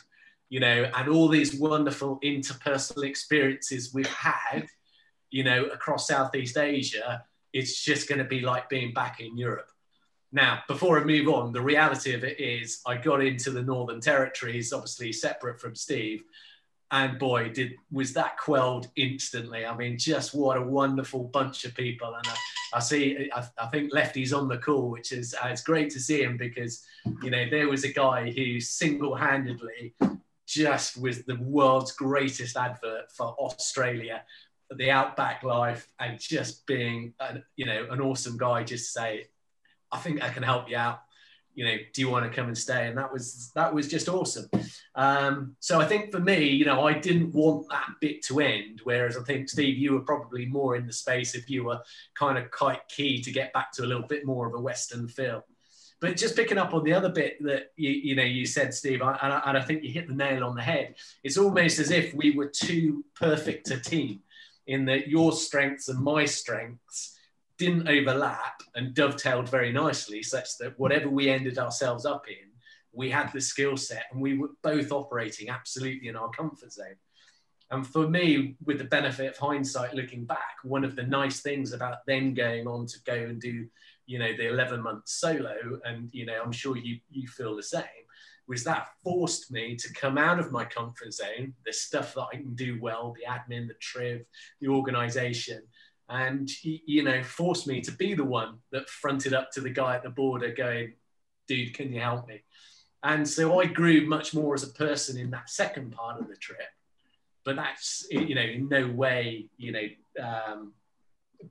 denigrating what we achieved in the first part. It was just a whole different ambience, and I think it was great to sort of, as I say, get out of that comfort zone and not be able to go, if someone, if I end up in the trouble, it's all right, Steve will talk me out of it. I mean, Steve's probably got us in it in the first place, but but that was the way it was, wasn't it? There's no way, if I had ridden solo, I wouldn't have rocked up to that Iranian border on the day that we did. So the sweet spot, Daryl, is solo adventure travel around the world, I think, and the people that are doing that are rock stars, sort of, in my book. There's a lot of female solo adventure riders going around the planet, and we met a few on our journey, and if you're two guys like Piers and I, we were in our 40s, we can handle ourselves. We're both not small. We look professional. We were well prepared, and we're not that difficult to get along with. You could have the mistaken impression that we don't need your help or anything from you, so therefore you might not offer it. But actually, we're always looking for, a little bit of support. You top tip from a local on a route to ride. What's over the horizon? Where can I get fuel? Where am I staying tonight? But when you're as well prepared as two guys sort of can be, it's not that forthcoming, and you certainly don't get on the front foot to ask for it. When you're a solo rider, the world just comes to you. We just have fun with it, you just rock up somewhere, take your helmet off, blah, blah, blah, just sit and wait. And if you count to 30 seconds, and if someone hadn't come up to you in 30 seconds, that was rare, to ask, hey. And in Australia, that ice was broken almost every time with, fancy beer, mate. People are just rock up a campsite with it, and you'd be taken off in all sorts of directions. So the hospitality had in Australia was second to none, and one of the reasons I stayed there for a very long time and stepped off the world trip, to be honest. Yeah. Did you both finish? I'm just trying to think from memory. Did one of you go to New Zealand, one went to the US, or did you both go to the US? I can't remember in the end. We did Simpson.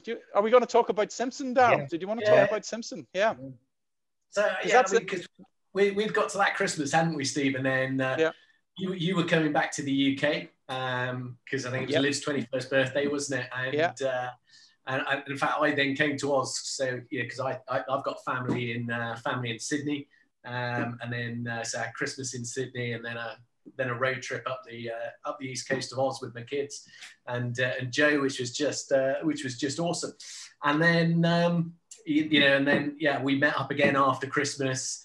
I had more issues with my bike, and we got as far as Malaysia, didn't we? And then at that stage, for the reasons we've articulated, I was really keen to ride down through Indonesia.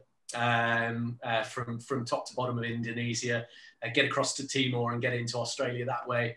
Whereas I think, Steve, I know the thought of Java and Jakarta, I just didn't fancy it, You just been up for that at all.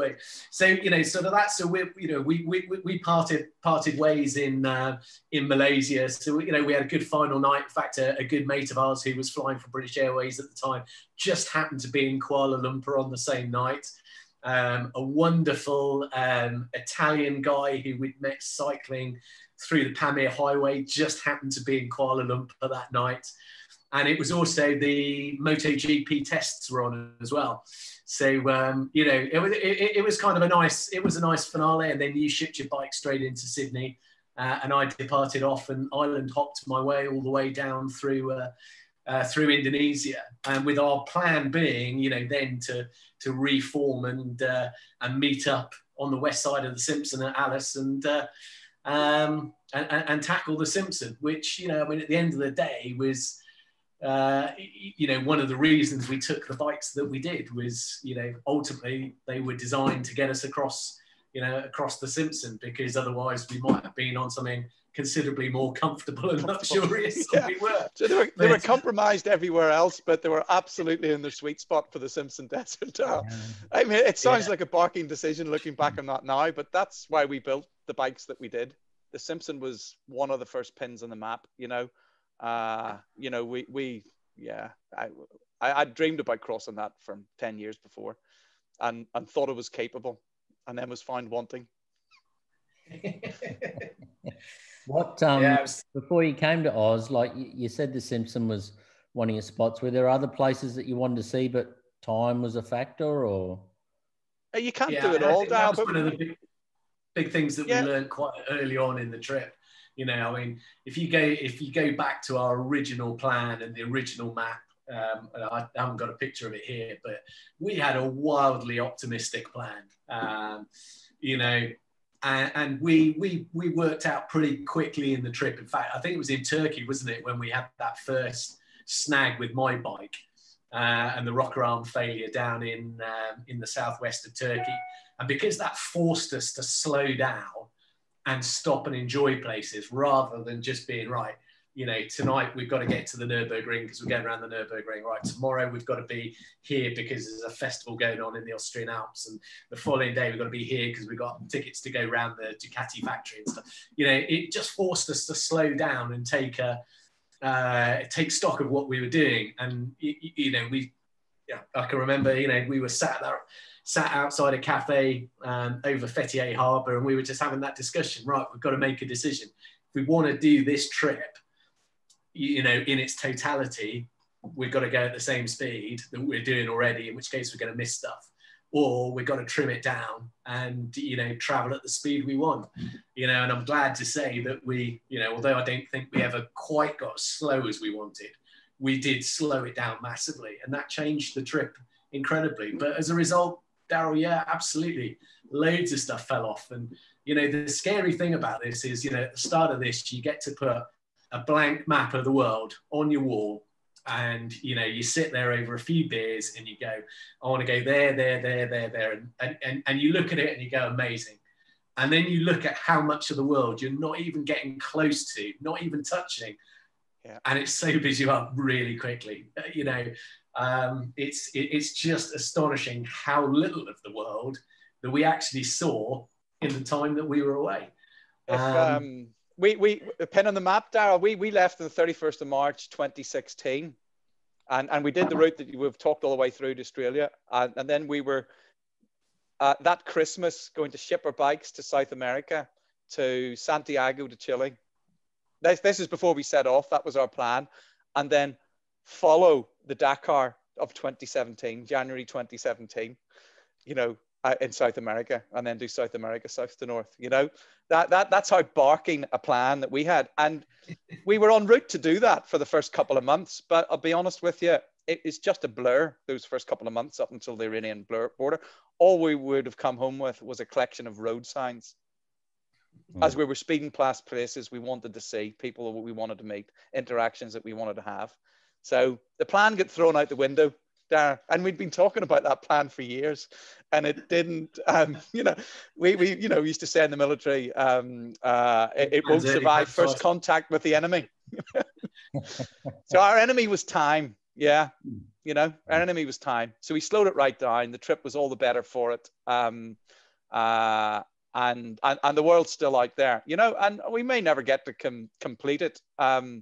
Does it matter? Who knows? I think, you know, Piers and I, we might take another trip one day, you know, in a different way with different people with around it. I'd love to try it again, South America. You know, that's high on the list now. And Africa as a continent, we've not set foot in. Yeah. What about? But it was all in our original plan of 18 months, Daryl. You know, but we'd have had a collection of road signs. You know. What about budget? Oh God, it's a very expansive question. Yeah, well, you know, the reality of it is, you know, Steve and I were both, I think, you know, in lucky positions that we didn't have to do it on a shoestring. In really big handfuls at the outset, we set ourselves a loose budget of 50 US a day, which is it's about 70 Aussie, I think. You know, actually, the minute you got out of probably Italy, that was quite doable, and probably all the way through, with the exception of Thailand, Bali for me. you know, and then Oz and the States, actually you could stick to that quite comfortably. And that was accommodation, fuel and food.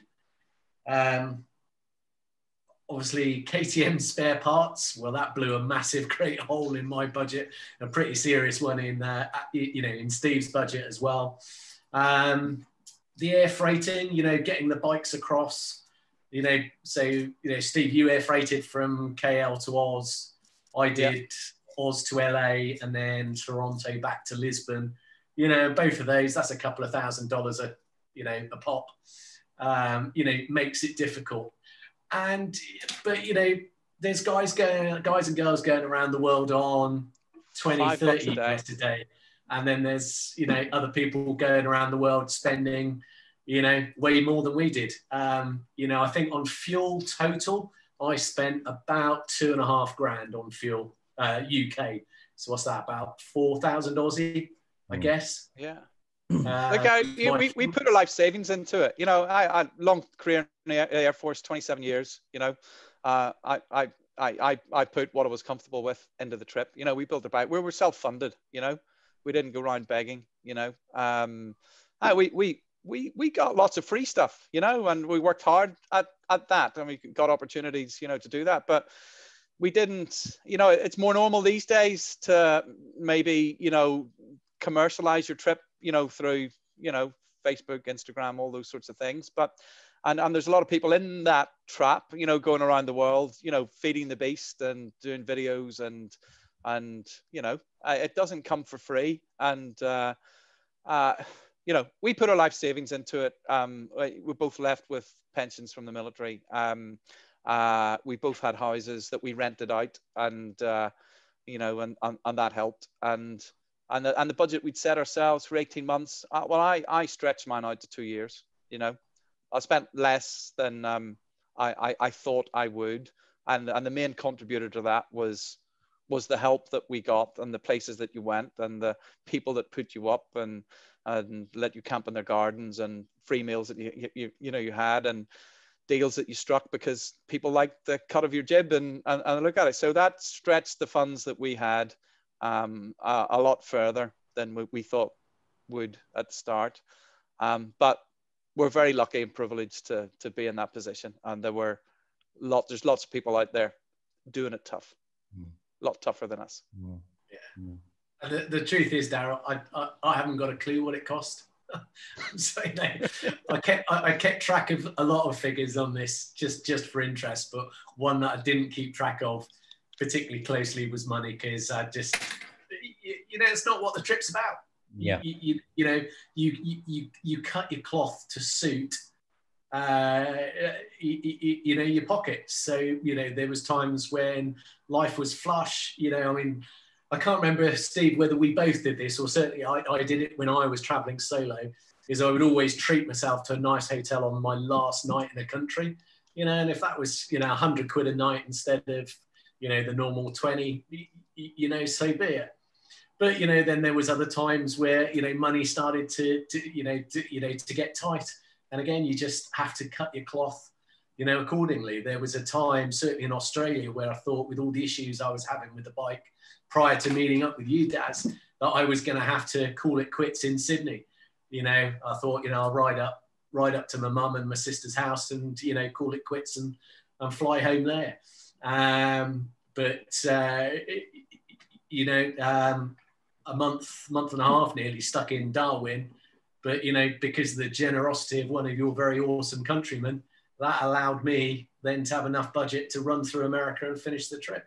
You know, and I'm forever in Lefty's debt for, you know, for doing that. It was, you know, an amazingly generous thing for him to do. And, you know, it allowed me to complete the trip. And that's just it. You've got to, you know, you just have to kind of roll with the punches and, you know, cut your cloth appropriately when, you know, when things don't go right. How was the US? So many you know, I love the US. So many people say, "Oh, I like the US," but yeah, I did. I had some really great moments in the US, but you know, so by the time I'd got to the bike to Sydney again, it was needing another engine rebuild. So I then flew it across to LA took it down to a friend's house in San Diego, and then actually then came back to the UK for a couple of months for the summer holidays with the kids. And then, you know, when I flew back, that was it. I was straight into another engine rebuild. And, you know, and then towards the end of that, you know, when the bike was starting to develop other faults, you know, to be honest with you, parts of America at that stage, I think from the point I left Colorado going east, so all the stuff in the Rockies and Yosemite and Yellowstone and doing the Pacific Coast Highway and, you know, some other sort of really great, you know, bucket list ticks. The minute I hit Colorado and then headed east across the flyover states, it just became getting home at that stage. Mm-hmm. And that was it. You know, it was then just about getting and crossing that Clifton Suspension Bridge, you know, and completing the lap. So yeah, West America loved, but the rest of it, it just became a bit of a slog, but some amazing riding there. I mean, the Trans-American Trail, you know, had just some absolutely incredible locations. You know, it takes you, I'm just going to find a picture here, it takes you to some parts of the Grand Canyon that you can only get to either on a motorbike or a helicopter. You know, and stuff like that was just mind-blowing, you know, take your breath away. But, you know, expensive country to travel through, certainly compared to what we'd been used to. And I think, you know, that slight reservation I had about coming back to the first world, which I thought was going to happen in Australia, but really didn't.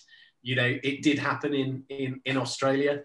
You know, I was just back to being a tourist rather than a traveler, if that makes sense. Yeah. And because of that, your interactions with people are different. You know, if I rocked up to a place on, you know, by myself in, you know, an Outback bar in Oz or, you know, somewhere in Southeast Asia, then as Steve has said, you know, people within 30 seconds, right, what are you doing here? You know, great to meet you. What's your name? You know, where have you come from? You know, don't recognize that license plate on your bike. How did you get here? Just want to chat. Whereas in America, that was very, you know, became very rare. That's not to say it didn't happen. Some really great interactions, you know, and bumping into people, but it was definitely a very different feeling to the rest of the trip, you know. Mm. Steve, did you go to New Zealand?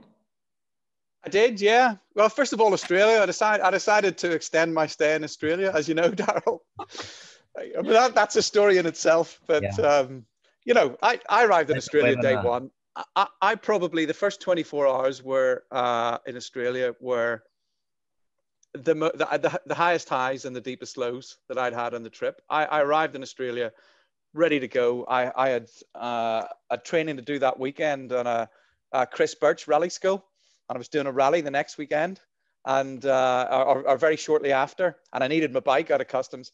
I had a train smash in Sydney heading into a public holiday weekend, and I didn't get my bike 5 days later, and I missed it. And Piers and I, you know, an important part of the story is we portrayed a positive attitude, and we wanted to show positivity, and it was a conscious decision to do so all the way through the trip, because we all get bombarded and we're all conscious of the negativity going around the world. There's plenty of that in the UK at the minute, whether it's COVID, Brexit, you know, at the time, anything else. You're just bombarded with negativity.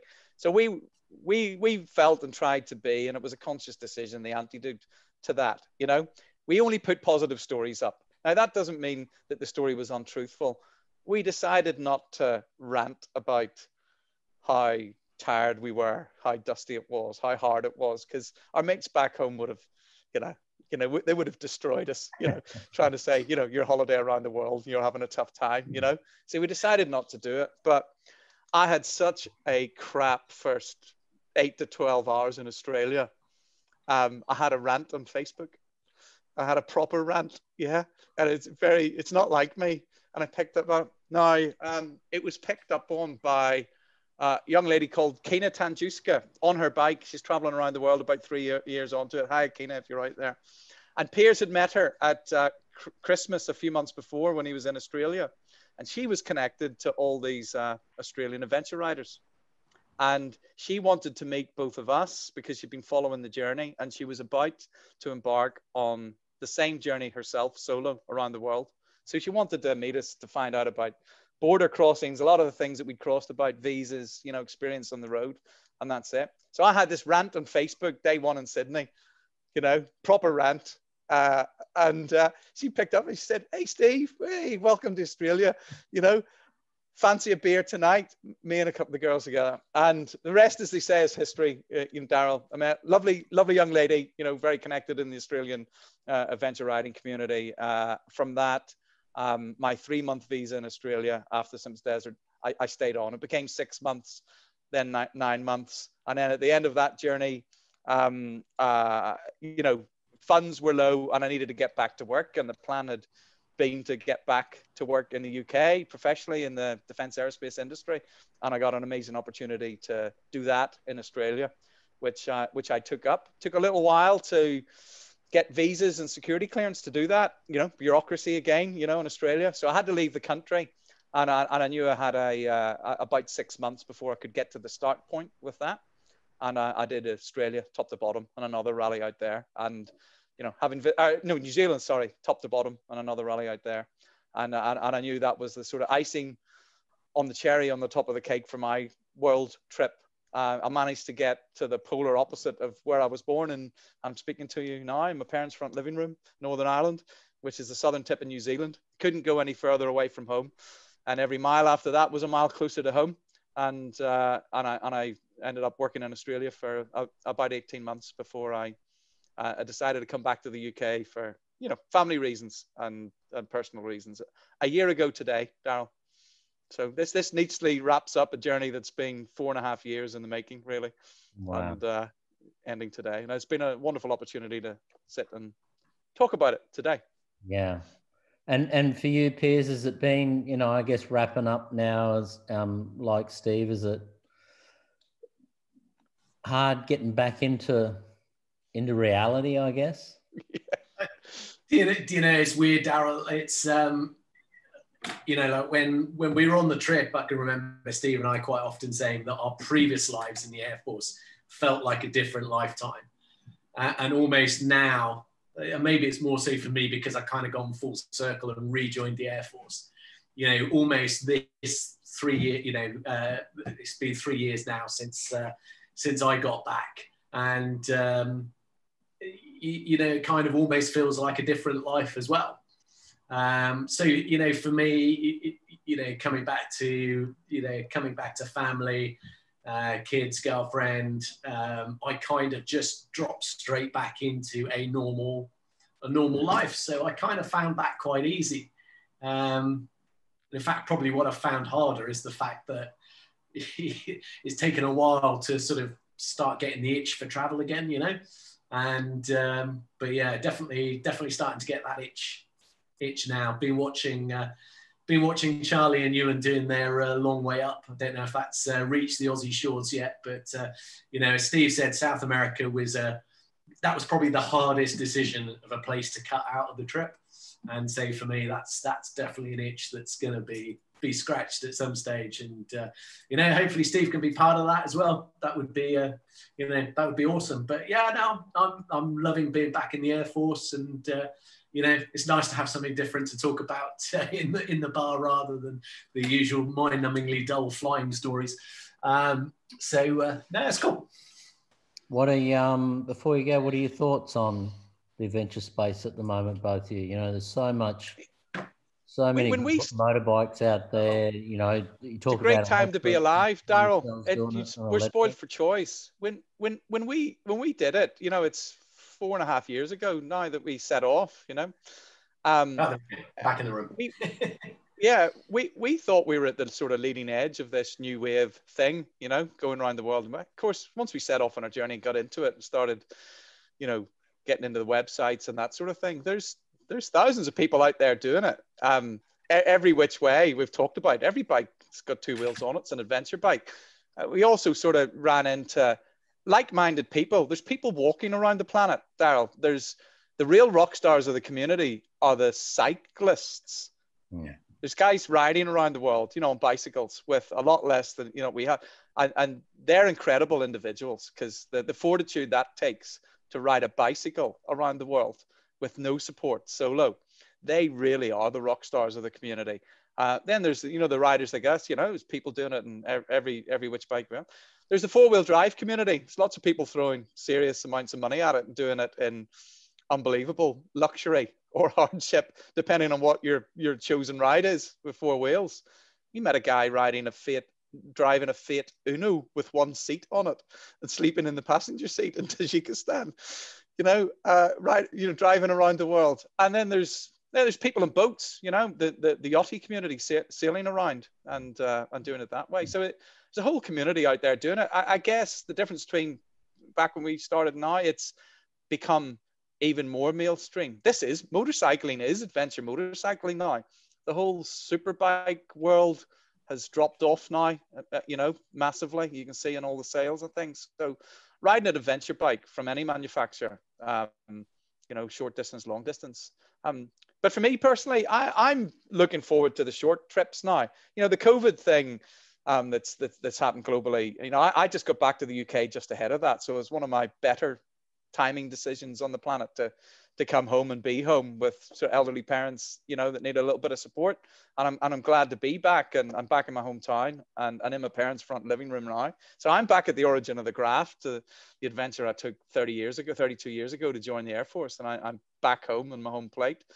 And I'm looking forward to traveling 1 to 2 day trips to the country of my birth that I hardly know, the island of Ireland, and the UK that I hardly know, because Piers and I, we did the big spectacular, always had the big spectacular plans of seeing the planet. And we sort of feel that that's behind us now. And I, next little bit for me is the less spectacular, shorter journeys, and reminiscing of some of the things they had. But there's a big trip, like Piers say, that I've another big trip in me somewhere, and that's the retirement trip. When we properly retire. We had a midlife retirement for a couple of years. Our blog was called Mudlife Crisis, which was a play on midlife crisis.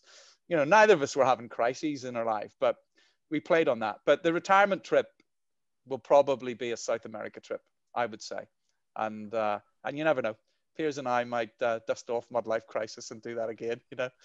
Who knows? Electric. Love to have the opportunity to do it again. Do you think you do electric? No, I hate electric, Darryl. I'm not convinced yet. Not my thing. No. I'm just, it's the future. I want to ride a fire-breathing monster until they're banned, which is coming soon, probably. No, I haven't transitioned yet. I'm a bit behind the drag curve on all things electric. No. Yes. Just no.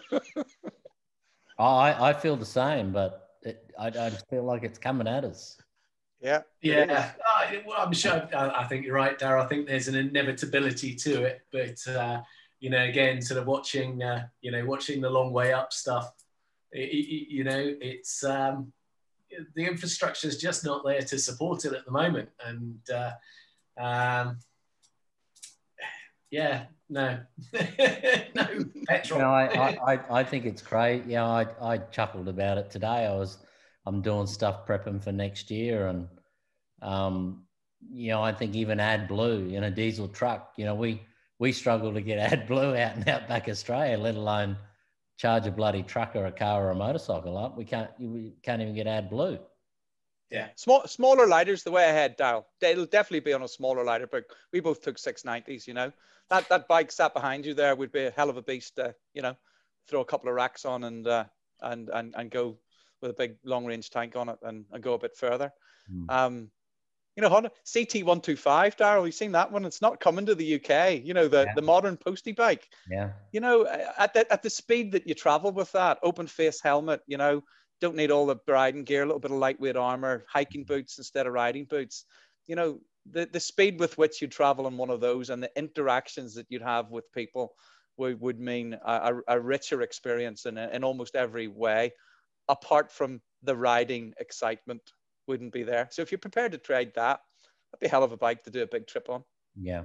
You got a few questions there. I don't know. Can you boys see that on your screens? Yeah. First one, would you ride a KTM again? Do you know, as frustrating as it was every time that bike broke, and it nearly broke me. I can remember in Indonesia, you know, just to say, you know, at that stage, I'm about a month into riding solo, and it was starting to go wrong again. And I very nearly packed it in Jakarta and just shipped home at that stage. But, you know, every time that bike did go wrong, it led to an amazing story, and it led to an amazing interaction with someone, a group of people. And, you know, it's some of those stories will be the stories that I remember the longest. You know, when things went wrong, you know, when we messed up the Simpson, you know, we met you, Daryl, you know, and it's the same all the way through. So, yeah, it's a difficult one. I think I would definitely think twice about taking a KTM again. If I'm being brutally honest with you, I found their customer service and interest in even assisting me in resolving the issues I had to be lacking, shall we say. So I don't think I'll own another KTM, but I've still got the bike. I've just rebuilt it. It's taken me 3 years to get it back on the road, and I took it out for a spin up through Wales. And, you know, Steve was talking about the beautiful countryside that we have here on our doorsteps that we perhaps forget about. And it was lovely to be out on that bike again. But, you know, literally every mile I was just waiting for something to go wrong. So for me, no, I don't think I'd take another KTM. Now, for me, a different perspective, really. You know, I used to be a Honda man, by the way, on road bikes, you know, CBR6s, Fireblades, the like, you know, back in the day was in the road bikes, you know, Honda, you know, legendary serviceability, all that, you know, but off-road, I got into KTM, and I would say right up to the start of this journey, I bled orange, you know, and the antithesis was the, you know, the BMW community, and we had quite a lot of interesting interactions on the internet, shall we say, you know, between those two communities. But, you know, as the trip went on, it became less and less about the manufacturer or the color of the bike or who. It's just about riders. You know, it's about, you know, I got to Australia and I ran into a group of BMW riding girls. So we had great fun with it, you know, right at the start. And then, you know, the interactions that I had with it, the people, I mean, my friends would never forgive me if I jumped on a BMW now and went ride around the world, but it's just banter, you know. And banter aside, any bike is an adventure bike, you know. The venerable DR, there's, you know, I have no regrets choosing what I choose. I had a hell of a ride on it, you know. And one of my most memorable days of riding was riding out of the desert, Daryl, with you side by side in twin tracks, riding, you know, better than I've ever ridden, you know, in my life, you know, after that crossing. And but a lot of me thinks DR 650 might have been the right bike to do it on for us, you know, a little bit less capable in terms of, you know, rallies that we did and things like that, but almost everywhere else better. Yeah, and I think, you know, that high compression engine through Central Asia, just not good. Ride whatever makes you happy. Said that from the start all the way through. Truly mean it. There's far too much in the community colloquialism about the bike you must ride and have, and the manufacturer must support. So we're both pretty agnostic to that now. Daryl. Is there questions there? Are they comments? Thanks for sharing. Ooh. Great to see your mugs, David Wright. Electric won't cut it. Flano says, for me, it's 1,420 Ks a day in daylight. Bloody well put, Steve. Hito, how many rums did you have when you met Daryl on scooter? Is that, well, we could go to military now. Is that classified or unclassified? How many what? Sorry? How many rums? Far too many. But if they hadn't happened, Daryl, and you hadn't uttered those inimitable words, we wouldn't be having this discussion today. That's the morning after. So are you in, boys, or not? So there's the proof to Hito's question. So Piers on the left, myself, and who is that? That's me. Is that you, That's Steve? me, Daryl. Yeah. Oh, the three of us there. So the truck driver must be still asleep under the truck. I reckon so. Yeah, you know, Daryl, I remember Steve and I waking up that morning and just sort of pinching ourselves going, did that happen last night? did he really say, come over the Simpson with us? Right, okay.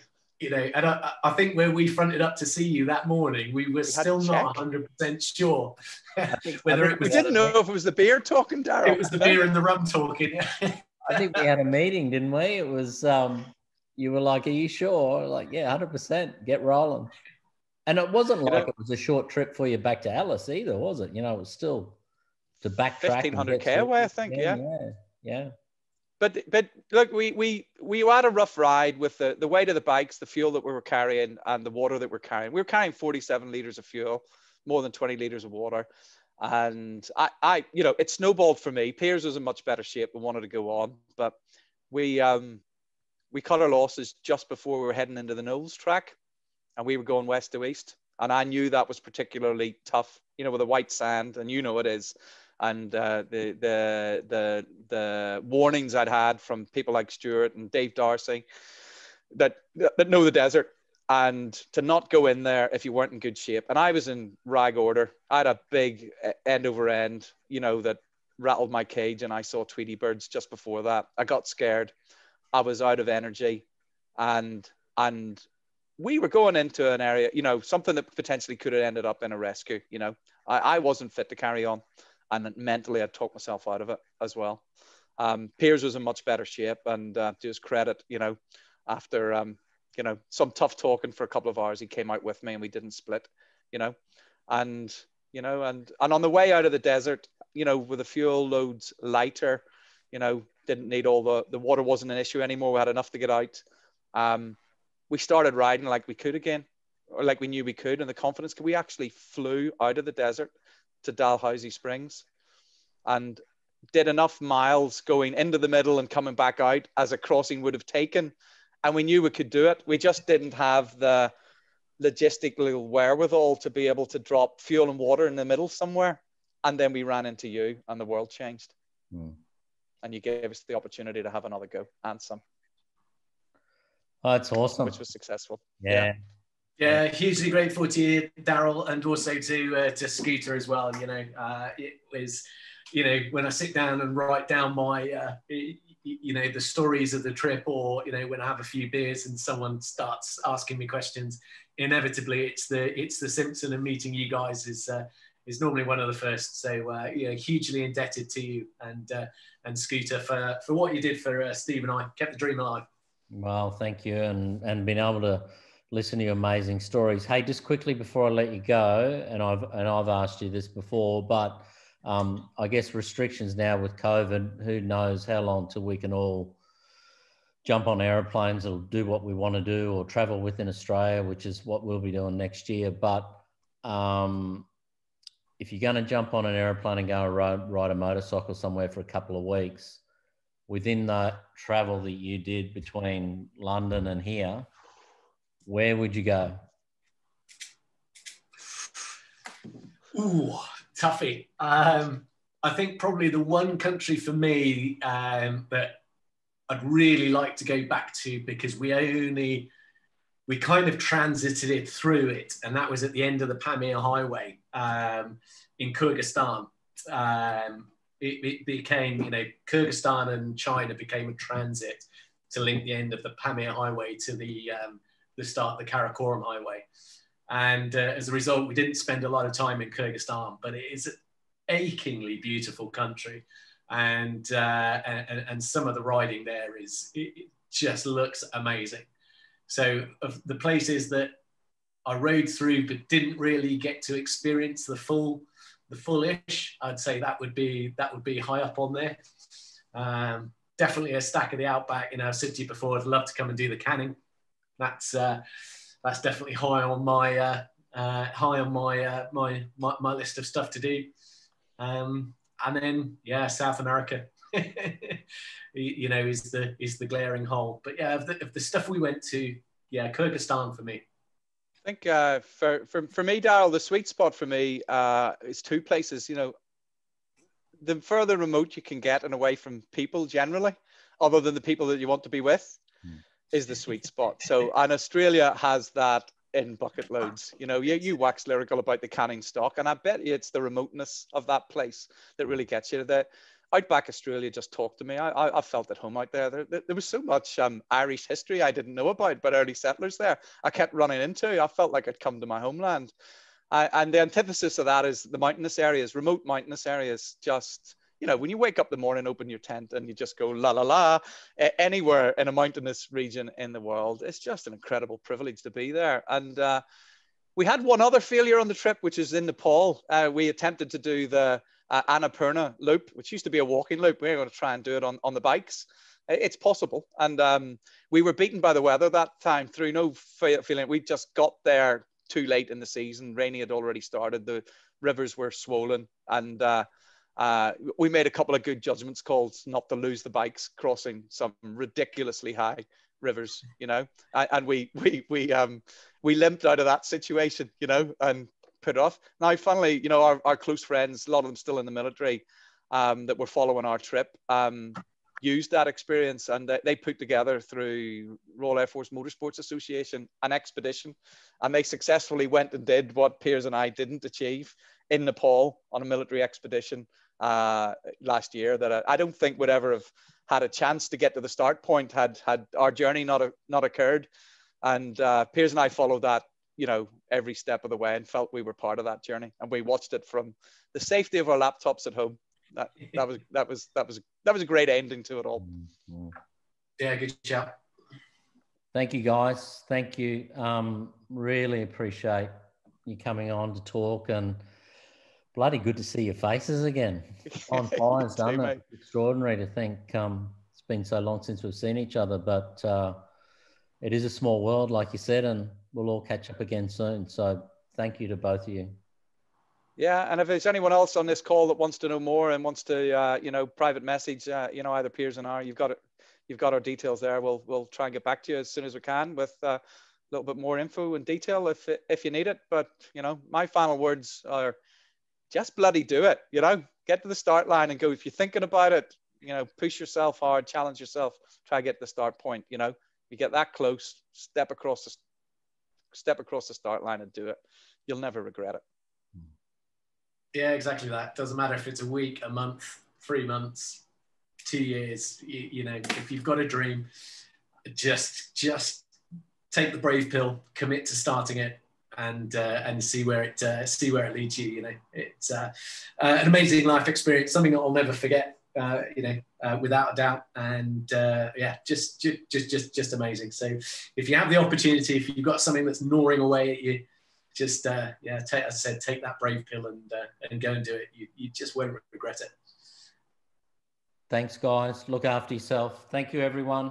I'll put some stuff up on social media about our call 7:30 next Tuesday night as well. I've recorded this session as well, so I'll send you two boys the links as well, so you can use that. So thanks all. Take care. All right. All the best, Al. Take care. Cheers, Daz. Bye-bye.